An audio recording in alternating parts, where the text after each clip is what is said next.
see, my mother had me when she was 15 years old, right? Over on the east side of Atlanta, we came up in this neighborhood by the name of Kirkwood, drug dealer on every corner, gang members in the neighborhood, 2-bedroom home, 14 people, used to sleep on the floor.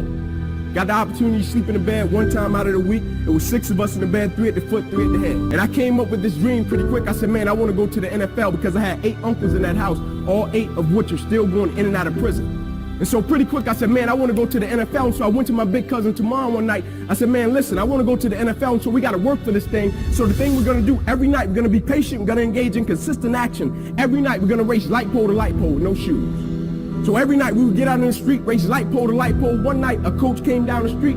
He signed me and my cousins up for organized sports, right? First time being in organized sports. We get in organized sports. The thing was, after practice, everybody would leave to go home. And I always had to sit on the bench and wait on my mother because she worked at Winnie. And so when my mother would show up in the park, it would be about 10 o'clock, 10:30 at night. So I'm sitting there, and when my mother would pull up, she drove an old Buick Regal, hubcaps off the car, seats torn up, the car was all beat up.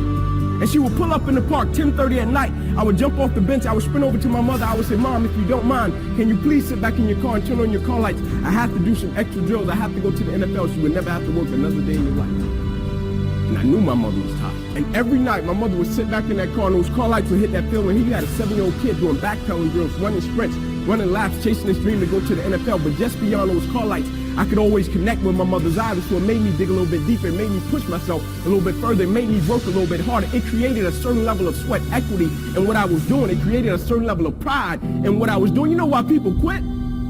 People don't have pride in what they do. You know why people stop? They're selfish, and it's just about them. But when you have a bigger purpose to why you're doing what you're doing, and you want to honor the sacrifices that others have made for you, it's nothing for you to keep going when you hit adversity. If every decision and choice you make is just about you, at a certain point you're going to hit something that's a lot tougher than you, and it's going to make you quit because you don't have a driving force for why you do what you do.